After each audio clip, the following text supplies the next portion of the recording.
Evangelho de Marcos, capítulo 14, versos 22 e 26. Diz assim a palavra do nosso Deus: E enquanto comiam, Jesus pegou um pão e, abençoando-o, o partiu e lhes deu, dizendo: Tomem, isto é o meu corpo. A seguir, Jesus pegou um cálice e, tendo dado graças, deu aos seus discípulos, e todos beberam dele. E então lhes disse: Isto é o meu sangue, o sangue da aliança derramada em favor de muitos. E em verdade lhes digo que nunca mais beberei do fruto da videira, até aquele dia em que beberei o vinho novo no reino de Deus. E tendo cantado um hino, saíram para o Monte das Oliveiras. Amém. Vamos orar. Senhor nosso Deus e nosso Pai, te agradecemos, ó Deus, nesta noite, pela Tua Palavra, pela oportunidade, pelo privilégio de prestar um culto ao Senhor, ao Teu nome, ó Deus, que Tu és o único digno de receber louvor, honra, glória, adoração, e o nosso coração, ó Deus, quebrantado diante do Teu altar. Fala conosco, ó Deus, nesta noite, porque tudo que nós mais desejamos, como servos do Senhor, como filhos do Senhor, é ouvir a Tua voz. E não nos torne, ó Deus, simplesmente ouvintes. Nos ajude, por graça e por misericórdia, a nos tornarmos praticantes da Tua palavra. É o que desejamos, é o que queremos, é o que necessitamos. Que haja uma intervenção sobrenatural do Teu Espírito Santo nesta noite, em nossos corações, para que a palavra frutifique e nos transforme para o louvor da Tua glória. É a nossa oração em nome de Jesus. Amém e amém. Amém, irmãos? Graças a Deus, né? Quero meditar com os irmãos nesta noite sobre o tema Ações do Verbo de Deus, Jesus Cristo, em nós e através de nós. Ações do Verbo de Deus, que é Jesus Cristo, em nós e através de nós. E o texto que nós estamos utilizando é um texto do Evangelho de Marcos, que fala sobre a ceia do Senhor, onde teremos no final dessa mensagem a celebração da ceia do Senhor, mas uma boa oportunidade para refletirmos essas ações desse verbo de Deus. Vamos entender isso. Por que razão João decidiu-se apresentar Jesus assim de imediato no seu evangelho, a Jesus como o verbo de Deus, ou o verbo vivo de Deus, o Logos de Deus, entre tantas outras coisas, ou tantas características, tantos substantivos que poderiam ser usados. João faz uma opção para apresentá-lo assim, e a partir da descrição de João,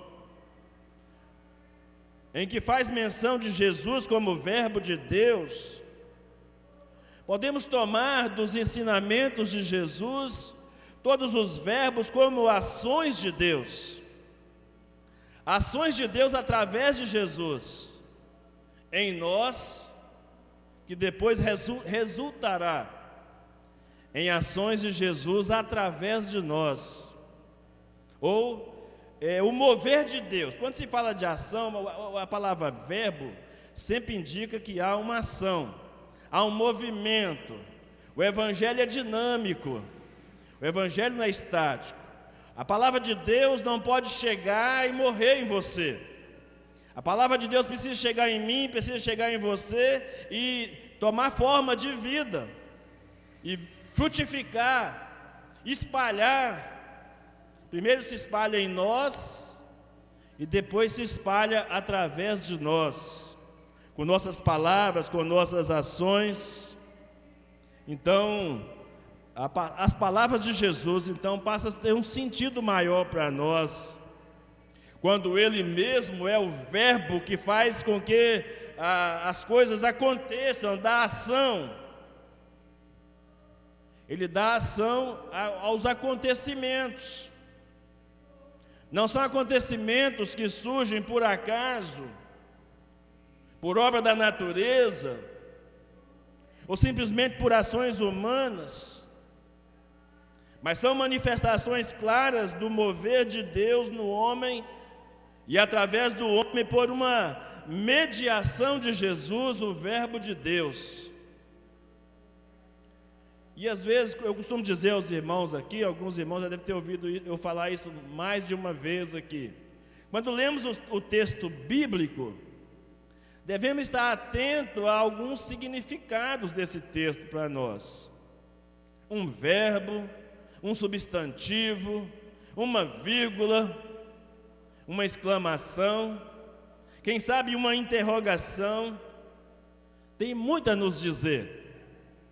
É nas entrelinhas, muitas vezes, que nós vamos descobrir a essência, a profundidade, a razão de ser daquela palavra ou daquele fato histórico.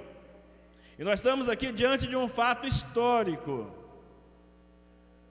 A primeira ceia do Senhor dos discípulos, que acontece por ocasião da última Páscoa, onde há uma mudança da velha aliança para a nova aliança. Então, quando falarmos sobre os verbos de Deus, nós temos um verbo no singular que é o próprio Jesus, é o próprio Deus em ação. E quando falarmos dos verbos de Deus, estamos falando dos verbos, das ações de Deus em nós, que produzem vida em nós, e que Deus quer se utilizar para produzir vida nas outras pessoas também. Então, viver com Jesus significa isso, ir tomando forma, tomando vida, saber quem Ele é e quem nós somos nele, no dia a dia. É refletir ao mundo, irmãos, a pessoa de Cristo em nós, através das nossas posturas, das nossas palavras. Nós chamamos isso de santificação progressiva. Nós vamos melhorando em Cristo, de glória em glória. E a Bíblia diz em Efésios capítulo 4, até que nos tornemos ou tomemos a forma de varão perfeito diante de Deus. E ao nos revelar em Cristo, Deus, ao nos revelar a pessoa de Jesus em essência, Deus está nos ensinando ou nos mostrando que Ele quer nos transformar nesse propósito. Como diz Romanos 8, 29, nós somos predestinados para sermos conforme a imagem do Seu Filho. Esse é o grande desafio da vida cristã. A cada dia que passa, nos tornarmos mais parecidos com Cristo. A cada dia que passa, ser perceptível em nós as ações de Cristo,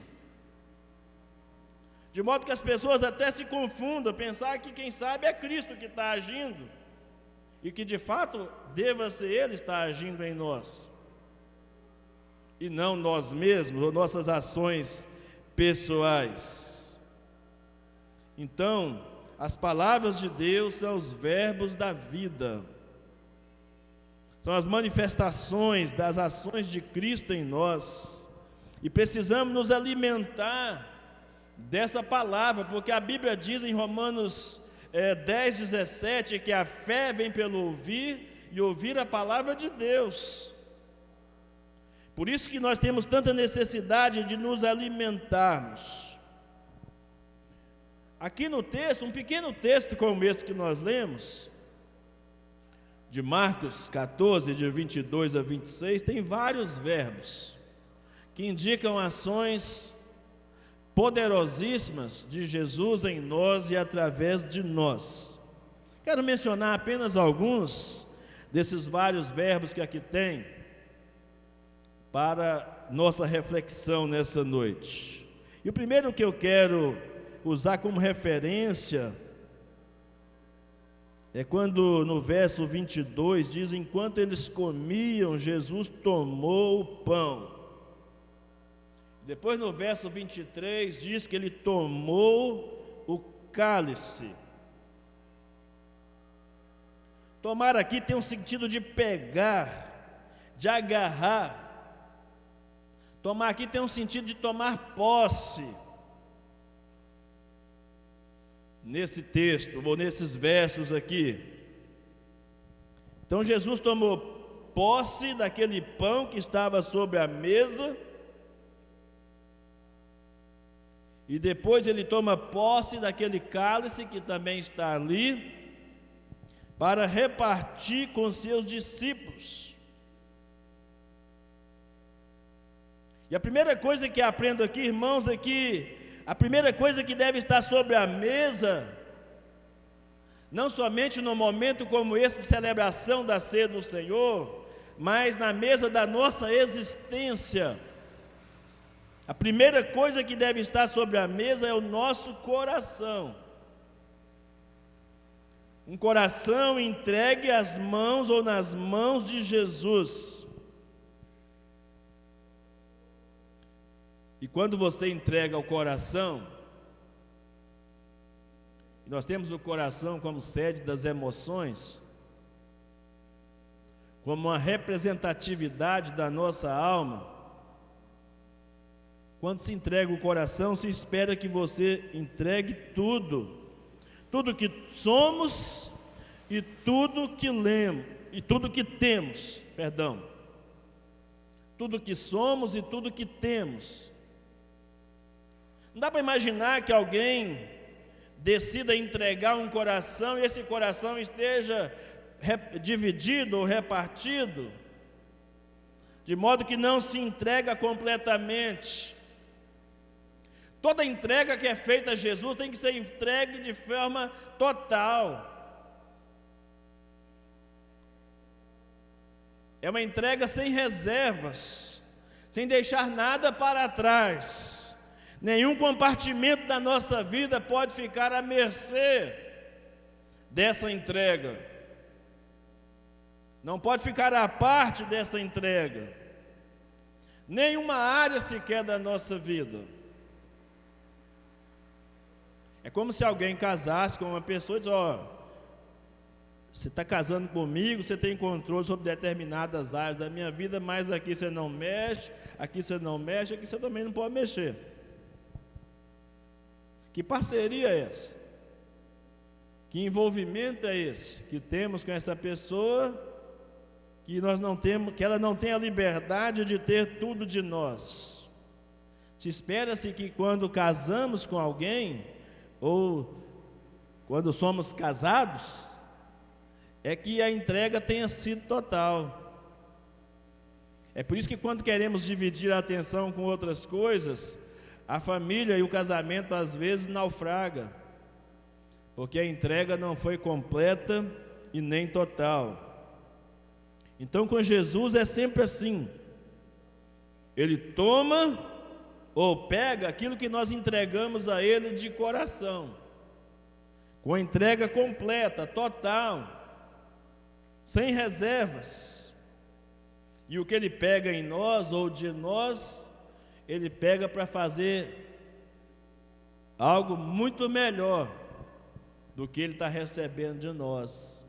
De vez em quando alguém acha que precisa primeiro melhorar a sua vida, para depois ir até Jesus. Primeiro tem que fazer alguns reparos, Mas é impossível para um homem morto em seus delitos e pecados conseguir fazer reparos. É como se estivesse colocando remendo novo em pano velho. É impossível esse tipo de comportamento.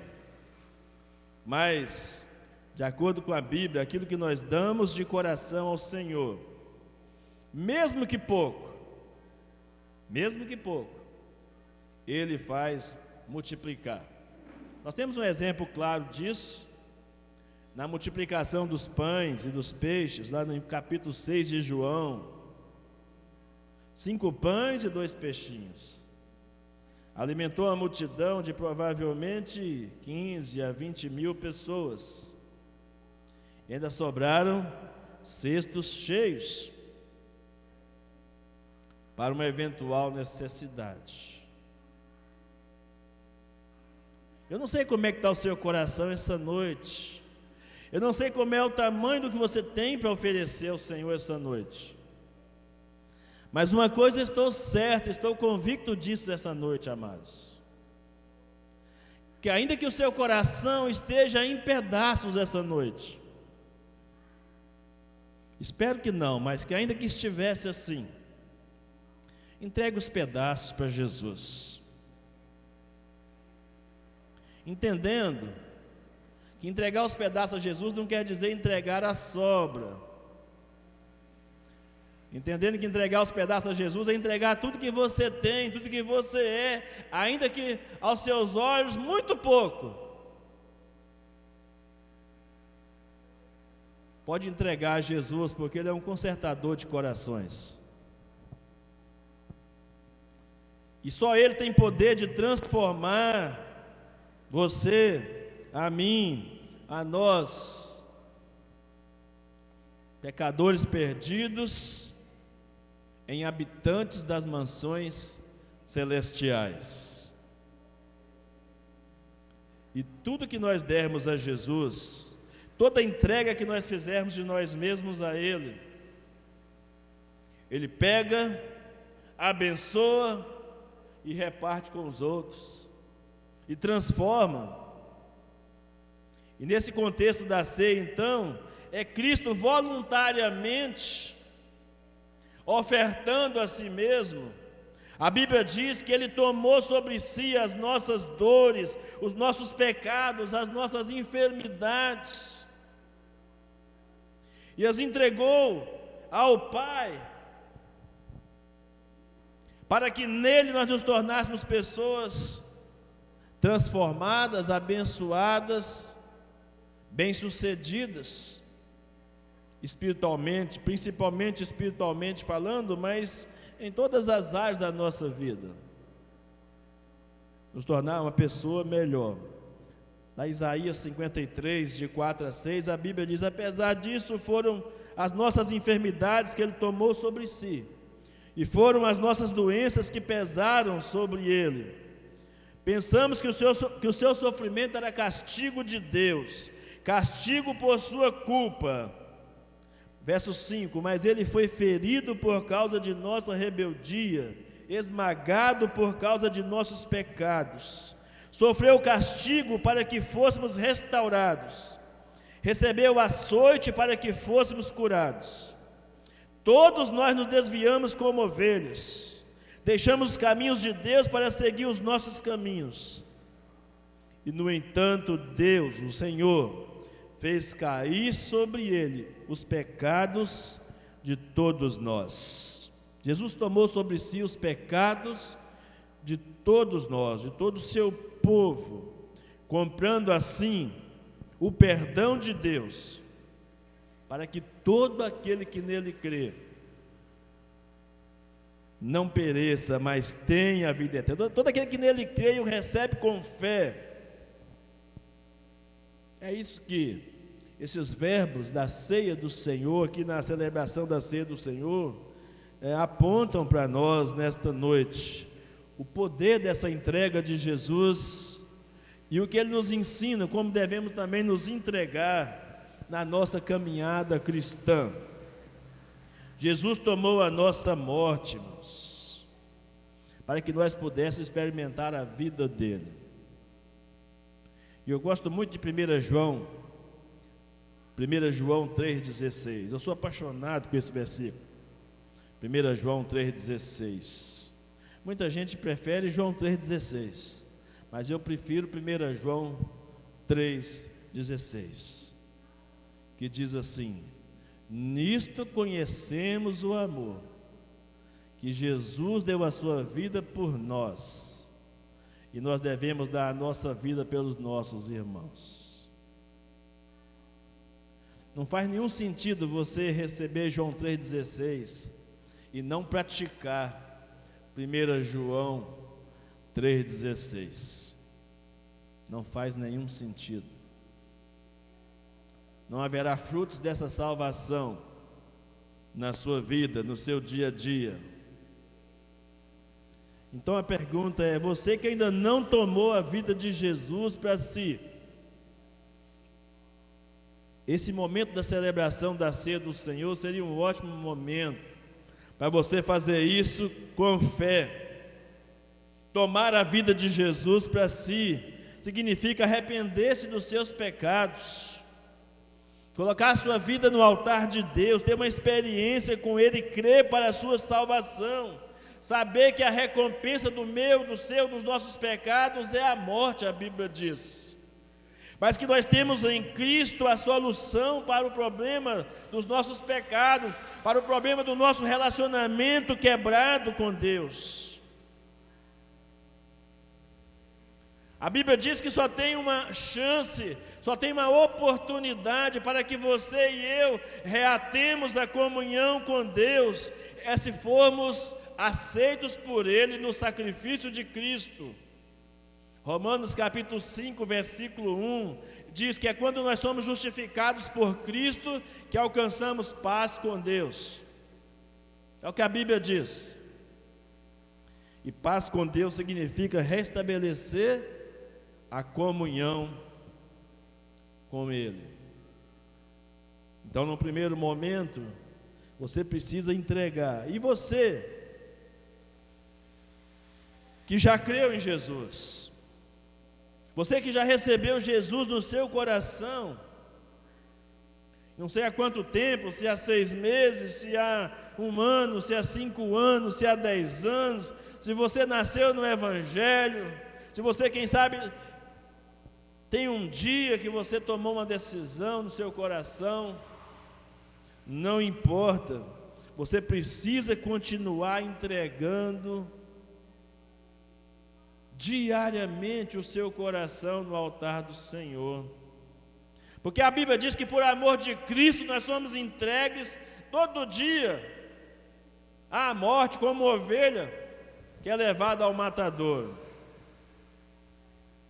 Não que o sacrifício de Cristo se repita muitas vezes, não é isso que nós queremos ensinar aqui, mas é que o nosso eu precisa sempre estar sendo subjugado.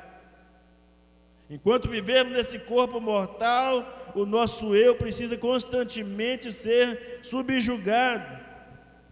O que somos, o que temos, não pertence mais a nós. Aquelas palavras do apóstolo Paulo em Gálatas 2, versículo 20, precisa ser realidade. Não pode ser só um texto ou uma frase de efeito, precisa ser realidade. Já estou crucificado com Cristo, vivo não mais eu, mas Cristo vive em mim. Minhas palavras, minhas ações, minhas decisões precisam refletir a glória de Cristo, a presença de Cristo em minha vida. O apóstolo Paulo diz: vivo não mais eu, mas Cristo vive em mim. A vida que agora vivo nesse corpo, eu vivo pela fé em Cristo Jesus, que me amou e a si mesmo se entregou por mim. É o que está lá em Gálatas 2:20. O que é que você tem retido para você mesmo? O que de repente ainda existe em sua vida que você não entregou a Jesus? Tem alguma área da sua vida que é impenetrável, que que Jesus não tem liberdade? Tem alguma área da sua vida que não se converteu? Seus sentimentos, suas emoções, suas reações, suas decisões, seu bolso, sua família, seus negócios, sua carreira, seus sonhos. Tem alguma área da sua vida que ainda não está entregue a Cristo?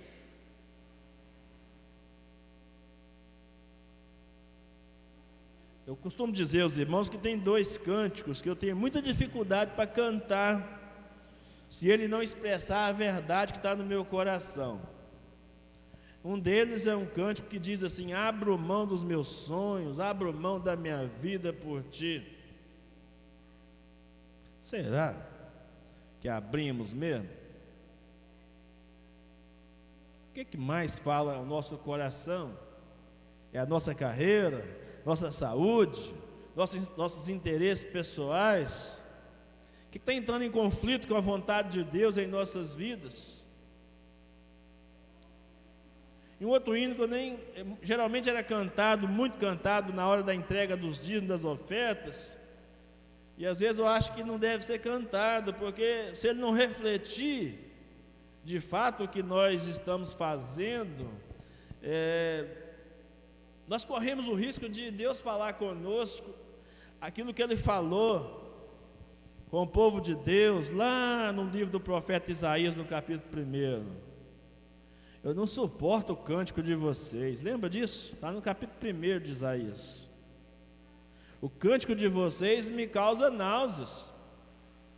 Já pensou, você está cantando, achando que está cantando, louvando, agradando a Deus, está produzindo náuseas em Deus com a sua canção?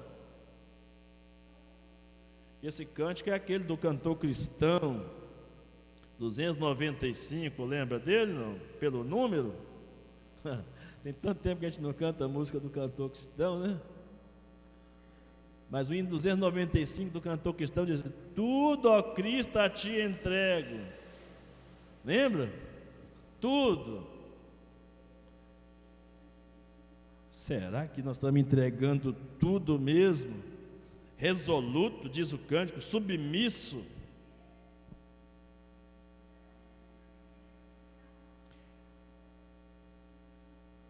Eu não posso colocar dúvida sobre você, mas eu posso colocar dúvida sobre mim. Não é verdade? Cada um coloque a dúvida onde quiser colocar. Essa aqui é a verdade.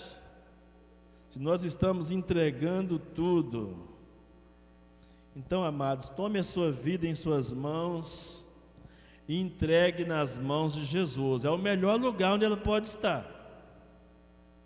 Eu costumo dizer que o melhor lugar do mundo é o lugar onde você está em Cristo.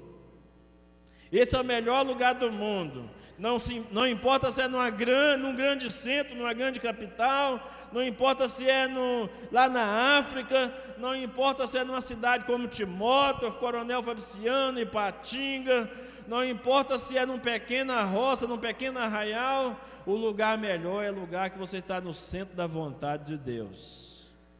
Quando você tem essa certeza, essa convicção, você entende então que entregou tudo nas mãos dele.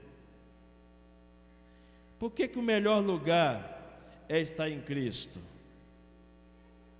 Porque aconteça o que acontecer, amado, eu sou de Jesus e ponto final. Amém? Aconteça o que acontecer, eu sou, você é, nós somos de Jesus. Isso basta.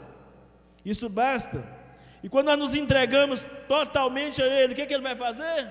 Ele nos salvará, nos santificará, repartirá os seus dons, porque ninguém pode bater no peito e começar a se orgulhar dos dons, porque os dons, a Bíblia diz que não são nossos, os dons são do Espírito Santo. Tem tanta gente se achando emitido a besta, né? Achando que tem algum tipo de dom. Não tem nada, os dons são do Espírito Santo. É o Espírito Santo que concede dons aos homens. Quando ele levou cativo o cativeiro, a Bíblia diz, ele concedeu dons aos homens. E o mesmo Deus que deu pode tirar também. é a Ele. Por isso tem que ser tudo entregue a Ele. No segundo momento, olho para o texto de Marcos, capítulo 14, que Jesus, depois de tomar o pão, tomar o cálice, ele toma uma decisão. Qual que é a decisão? Dar graças, agradecer. Gratidão é nobreza de coração. Gratidão é reconhecer que não somos merecedores de nada e que tudo que temos, tudo que somos é fruto da graça de Deus em nós, é a ação soberana do Espírito Santo que nos transforma e que move em nossa direção. E o que mais me chama a atenção aqui é que os discípulos prepararam uma ceia para celebrar a ceia com o Senhor Jesus, ofertaram a Jesus um momento, um pão e um cálice, e Jesus pega esse pão e pega esse cálice e agora consagra ao Pai. E o que eu aprendo com isso é que tudo que eu e você oferecermos a Jesus, Ele oferecerá ao Pai. Será fruto da gratidão. E ações de graças é elogiar. Ações de graça é dizer que foi bem, a atitude foi boa, era isso que deveria ter sido feito. Quando nós nos entregamos completamente a Jesus, Ele diz, é isso mesmo, é tudo que Ele esperava de mim e de você. Lá no livro de Hebreus, no capítulo 6, quando o escritor sagrado está falando daqueles que, conhecendo tudo, ainda rejeitam o Evangelho, no complemento desse texto, no capítulo 16, ele diz assim, ele volta para os discípulos, ou para os membros daquela comunidade, e diz, mas de vocês nós esperamos coisas melhores. De vocês esperamos coisas melhores. Então, se o primeiro verbo, ou se a primeira ação de Jesus em nós, é nos tomar para Ele, a segunda ação de Jesus em nós é nos ensinar que devemos entregar de coração o que somos, o que temos a Deus e dar graças a Deus pelo que temos, pelo que somos, pelo que temos. E eu costumo dizer o seguinte, irmãos, tudo que eu sou e tudo que eu tenho, tudo que eu vier a ser e tudo que eu vier a ter, pertence a Jesus, é para a glória de Jesus, é para o louvor da glória dEle. E por que eu tenho que entregar a Jesus? Porque é Ele que vai melhorar, é Ele que vai ajustar tudo aquilo que eu estou querendo entregar. Nós não sabemos fazer, não sabemos entregar como convém, e até porque a Bíblia diz que as nossas obras aos olhos de Deus não passam de trapo de imundícia. Então Jesus precisa lapidar essas obras nossas, precisa observar as intenções do nosso coração para fazer a coisa se tornar em cheiro suave na presença de Deus. É o que Jesus precisa fazer em nós. Portanto, não espere melhorar para vir para Cristo. Venha como você está. Mas Ele se recusa a deixar você do mesmo modo que você chegou. Ele transforma, Ele opera uma transformação. Ele tomará você, abençoará você, dará graças ao Pai por ter dado e trazido você a Ele. Porque Jesus ensinou isso, inclusive isso foi um escândalo para muita gente. Quando muitos dos discípulos de Jesus, no capítulo 6 de João, achavam na sua vaidade que era eles que escolhiam a Jesus, era eles que viam porque queriam Jesus, Jesus quebra aquele conceito equivocado e diz assim, ninguém vem a mim se o Pai que me enviou não o trouxer. Não foram vós que tomaram a iniciativa própria.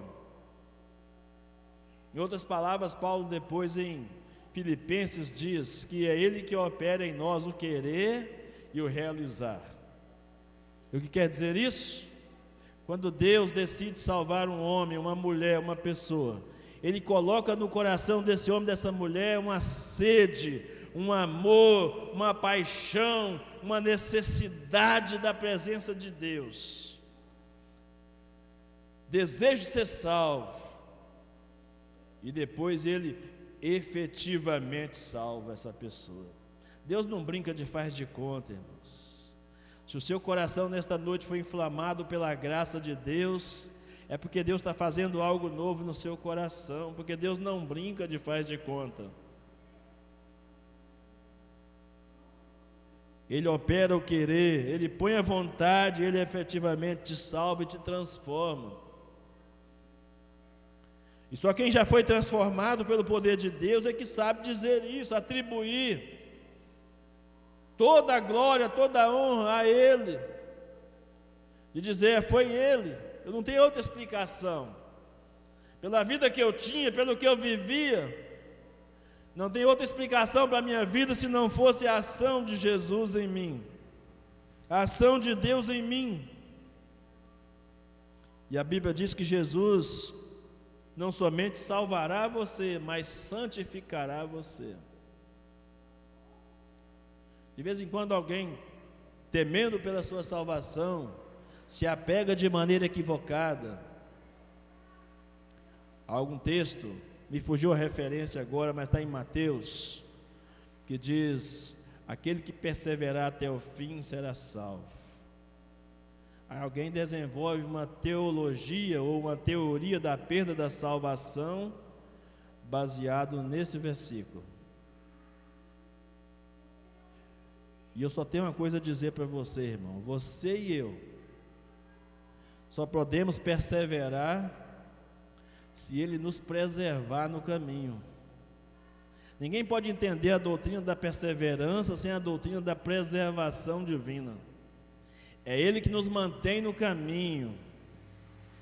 De vez em quando eu ouço crentes dizer, e se eu quiser pular fora? Isso é loucura, pensar em pular fora. Pode até passar isso pela cabeça de alguém, mas se você for crente de verdade, não vai se concretizar, porque ele disse assim, aquele que vem a mim, de maneira nenhuma lançarei fora. Ninguém, eu lhes dou a minha vida e ninguém as arrebatará da minha mão. Você sabe quem que é ninguém? Sabe quem que é ninguém? É ninguém mesmo, nem você. Ninguém está incluído você. Você não pode pular fora da presença de Deus. Quando Ele capturou o seu coração, você pertence a Ele. Agora, não só por direito de criação,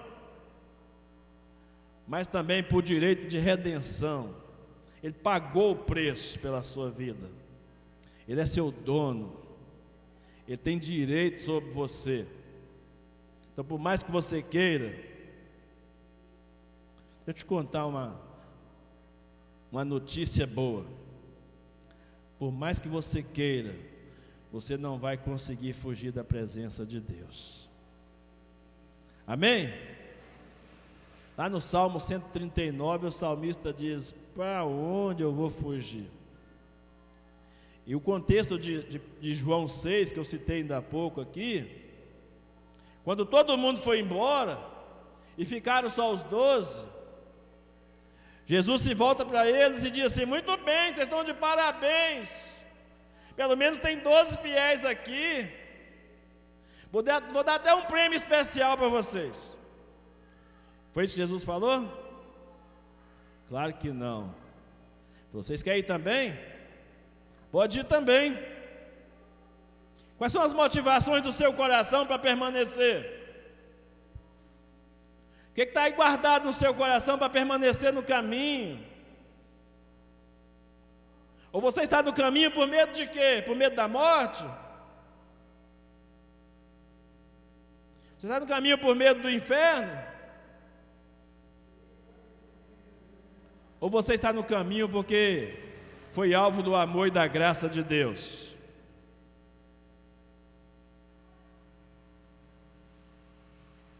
De vez em quando, eu não gosto muito desse versículo, ou desse ditado. Alguém diz assim: quem não vem pelo amor, vem pela dor. É muito triste ter que vir pela dor, mas eu creio que é bem verdade isso. Que se você for de Jesus e quiser se rebelar contra Ele, você vai ter que vir, nem que seja arrastado, mas vai vir para se ajoelhar aos pés dele e dizer que aquilo que está em Filipenses 2: toda boca confessará, toda língua confessará, todo joelho se dobrará diante de Jesus. É o que a Bíblia diz.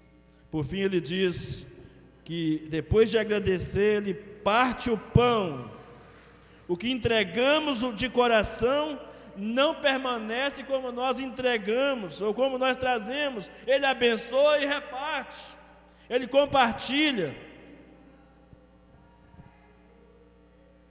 ele transforma, ele quebra o orgulho, quebra de nós a nossa autoaprovação, ele quebra de nós a nossa justiça própria, a nossa vaidade, as obras da carne, a autoestima, essas distorções da autoestima, melhor dizendo, o orgulho ferido,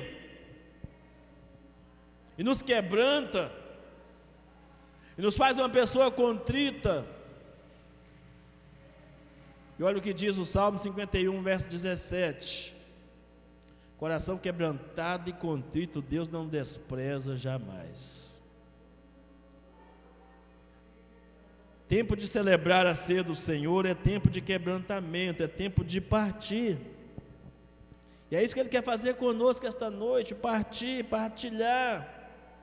Ele nos parte em pedaços para que nós possamos ser transformados de glória em glória. Nos parte em pedaços para que nós entendamos que a nossa dependência é total. Assim como aquele pão foi partido simbolizando o corpo de Cristo que foi dado por nós, tudo que Deus espera em nós através do Evangelho é que nós estejamos partidos também. Não literalmente, mas no sentido de sermos solícitos, de sermos pessoas que compartilham o amor de Deus e a vida de Deus em nós, até que possamos dar muitos frutos. Porque a Bíblia diz que é necessário que os frutos apareçam e permaneçam. Foi para isso que Ele nos escolheu e nos chamou. Então, Cristo, pelo Evangelho, irmãos, nos parte em pedaços, para arrancar de nós tudo que nós mais amamos em nós mesmos, para que nosso coração não esteja apegado a nada que não seja o próprio Cristo, para que a nossa vida seja compartilhada com outras pessoas, e tudo aquilo que nos separa de Cristo precisa ser retirado de nós. A glória dos homens precisa ser trocada pela glória de Deus em nossas vidas. Então, viver ou experimentar as ações desse verbo de Deus em nós é partilhar o que Cristo é em nós, o que Ele tem feito em nós. Aí nós estamos prontos para fazer o que Ele disse. Ele pegou, partiu e deu aos seus discípulos. Partiu e deu aos seus discípulos. Ele devolve o que nós entregamos a Ele. O que somos, o que temos, é recebido por Ele, mas é transformado por Ele.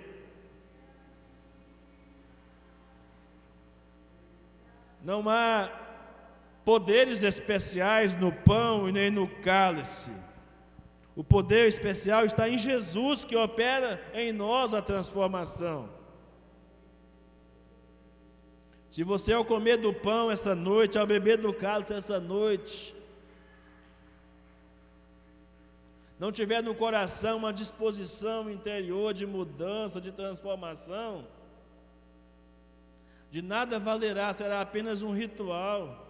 Assim como as pessoas que se batizam e batizam sem nenhum tipo de convicção, não tem valor aos olhos de Deus. As palavras de Jesus nesse processo, irmãos, então, de santificação, de transformação que Ele faz em nós, tem que fazer sentido para nós. Só repetindo o texto mais uma vez. Enquanto comiam, Jesus tomou o pão e o abençoou. Em seguida partiu em pedaços e deu aos seus discípulos, dizendo: tomem, porque este é o meu corpo. E então tomou o cálice de vinho e agradeceu a Deus, depois entregou-lhes, deu-lhes, e todos beberam. E então disse Jesus: este é o meu sangue que confirma a aliança, ele é derramado como sacrifício por muitos. Eu lhes digo a verdade, não voltarei a beber vinho até que aquele dia em que beberei um vinho novo no reino de Deus. Então essas palavras, esses verbos, essas ações de Jesus, aqui nesse momento da ceia do Senhor, revela muito mais coisas do que eu e você podemos imaginar. Revela que os discípulos tinham que fazer: pegar, comer e beber. Jesus explica qual era o sentido dessas coisas aqui, de tudo aquilo que nós, ou de que os discípulos levaram a Ele, naqueles elementos, o pão e o cálice, ele simbolizando o corpo e o sangue de Jesus, Cordeiro de Deus, como João Batista o apresentou, Cordeiro de Deus que tira o pecado do mundo. Aqueles elementos, aquela entrega dos discípulos a Jesus, apontava aos discípulos a esperança para a vida eterna. O verso 25, quando ele diz: eu vou ter uma nova celebração com vocês no reino do meu Pai. Me aguardem, se preparem.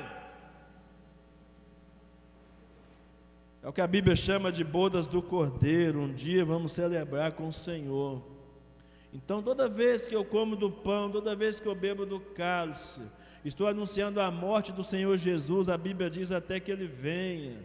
Estou dizendo ao mundo que o meu coração, a minha alma está rendida de expectativas pela volta de Jesus.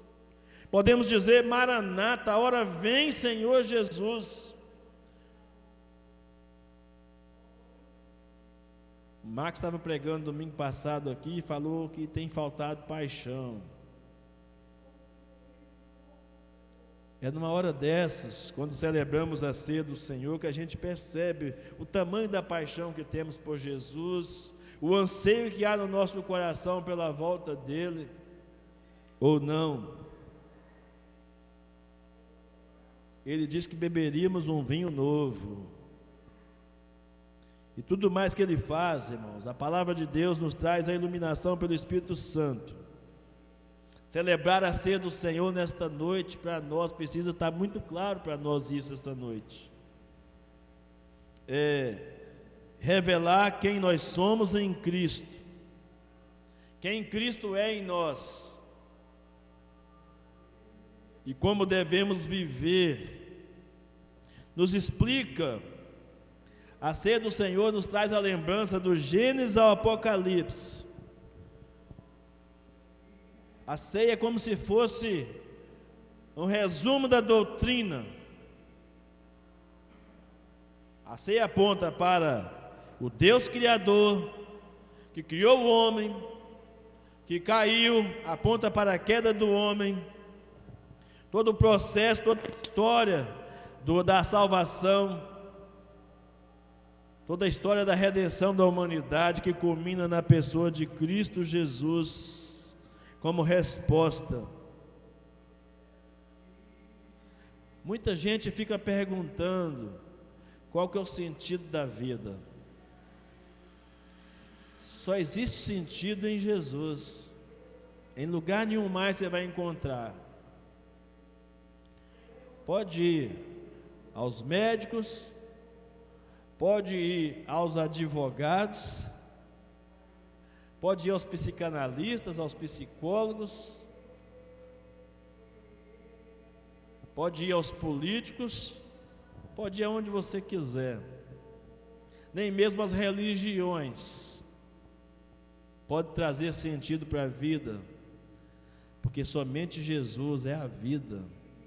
E somente nele que nós encontramos as saídas da vida em Cristo Jesus. E depois que tudo isso tiver acontecido em nós, essas ações de Deus em nós, nos resta fazer o que eles fizeram naquela noite: cantar e sair. Cantar e sair. Diz o verso 26: então cantaram um hino e saíram para o Monte das Oliveiras. Após a sua ação de graça, após ter partido do pão, após ter sido entregue pela fé, e após nos entregarmos tudo a Ele pela fé, só nos resta louvar e adorar a Deus e sair, porque esse é o momento mais solene da existência da igreja. Porque nós não vamos à igreja, nós somos a igreja. Não é quando nós chegamos, é quando nós saímos da porta para fora, para sermos igreja, luzeiros de Deus, no meio de uma geração corrompida e perversa. Pessoas que amamos nos abandonam pelo caminho. Muitos abandonaram Jesus. As angústias de ter que enfrentar a ira de Deus tomavam conta do seu coração. Judas o traiu, Pedro o negou, os outros 10 fugiram. Era um momento de angústia para Jesus, mas ele espera que o sacrifício dele não tenha sido em vão. E de fato não é em vão para aqueles que creem. É aqui que muita gente se confunde sobre eficácia e suficiência. Eu não tenho a menor dúvida de que o sacrifício de Cristo é suficiente para salvar o mundo inteiro. Mas tenho plena convicção que a sua eficácia se dá naqueles que creem. E só os que creem podem experimentar os efeitos do sacrifício de Cristo. E que ele diz aqui: sangue da nova aliança dado em favor de muitos. Em favor de muitos. Eu quero convidar você então, meu amado, nesse momento da celebração da ceia do Senhor, que você peça discernimento a Deus. Se alguma coisa nessa palavra fez sentido no seu coração, que você peça a Deus essa noite, que haja uma nova configuração na sua vida cristã, que esses verbos possam ser conjugados de maneira poderosa na sua vida, que ao tomar do cálice, você se lembre que você tem que se entregar completamente a Cristo, sem reservas a Ele, do pão e do cálice, e que ao agradecer por esse momento que temos essa noite, você agradeça que a sua vida tenha sido entregue a Ele sem medos, sem reservas, e Cristo dará graças por você diante do Pai.